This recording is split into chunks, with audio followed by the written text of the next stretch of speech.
Welcome to the annual Pro Bono Political Awards reception. My name is Henry Sue. I am affiliated with an organization called the National Institute for Trial Advocacy. What we do and what I do is we teach other lawyers advocacy skills. And so it just so happens that my organization, which we call NITA, is based just right outside Denver, in a town called Louisville. So a number of my colleagues are here tonight as well. But here, I'm actually here in my official capacity as chair of the ABA Standing Committee on Pro Bono and Public Service, and we're the entity that gives out these Pro Bono Political Awards. And what I want to say, when I get asked about the mission of my committee, I use the acronym FACE. FACE. We are the face of Pro Bono for the ABA. F stands for facilitate. We facilitate lawyers through Pro Bono through programs like ABA Free Legal Answers. A is appreciate. That's what we do. That's what we're doing tonight. We're showing our appreciation for individuals and organizations who have gone above and beyond to contribute time to our Pro Bono mission. C is celebrate. We celebrate all the pro bono that's being done around the country every October in an event we call the National Celebration of Pro Bono. And finally, last but not least, is E is educate. We every year, in conjunction with the National Legal Aid and Defender Association, we put on the Equal Justice Conference. And this year we had our 25th conference, and where people who do pro bono, who are legal services, come together and we learn and collaborate and we share ideas. So again, our acronym FACE, FACE, we're the face of pro bono for the ABA.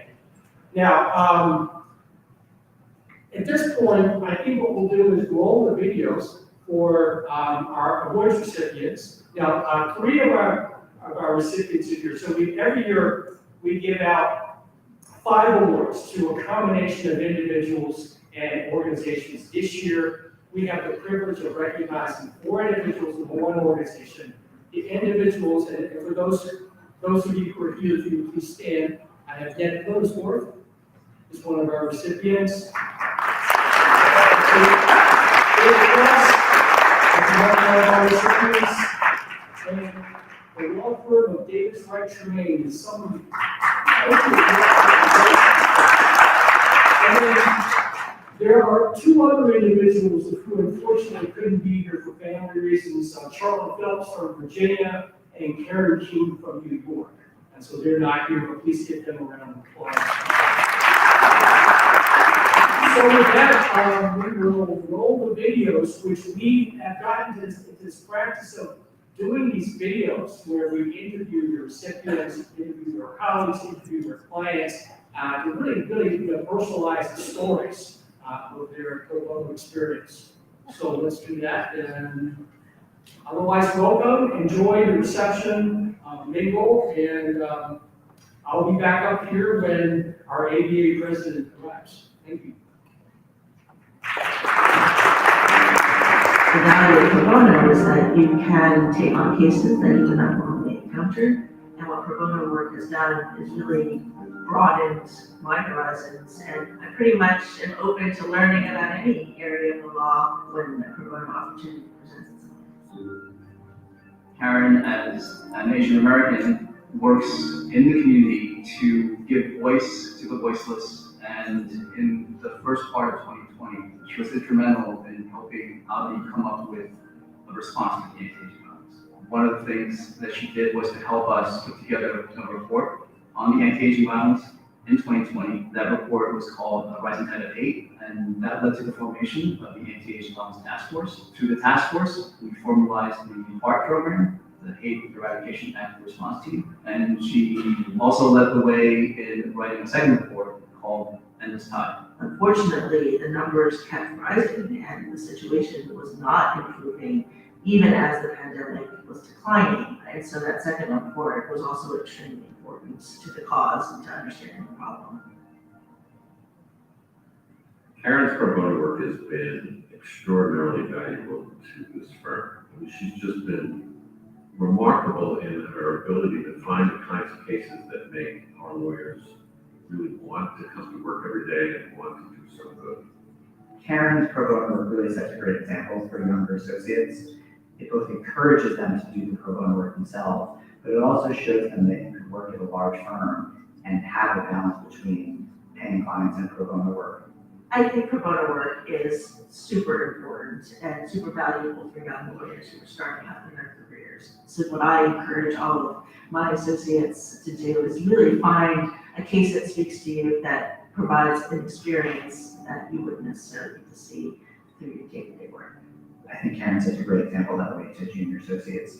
And she also, goes out of her way to make sure that it's worthwhile and they really get a lot of benefit from doing this type of work. On the go-on trial, we have numerous junior associates who put witnesses on a trial. Karen took a very complicated federal case for us. It's a case that falls under the Hague Convention for International Child Abduction. The case went up to the Second Circuit and back down a number of times, and the entire time, Karen stuck with the case.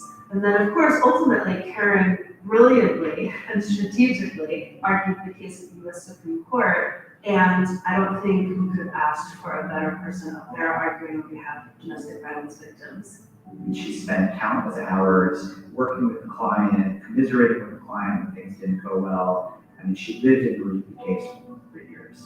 The strategic brilliance that she brought, her incredible dedication, not just to the client who's go along, but also to helping many domestic violence survivors by making good case law is really huge. And she's one of the best pro bono partners that Sanctuary's ever worked with, and I was personally thrilled to work with her throughout this case. She exemplifies what I think all lawyers should do, which is to, as busy as they are, make time to give back to the community and to do pro bono work.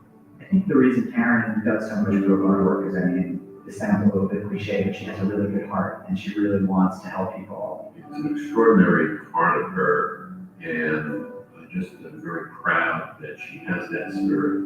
It allows you to understand the world around you a little bit better. You'll get exposed to people, clients, issues, industries that you would not normally encounter. But what's really rewarding is that you get to meet members of the community and help them solve their problems.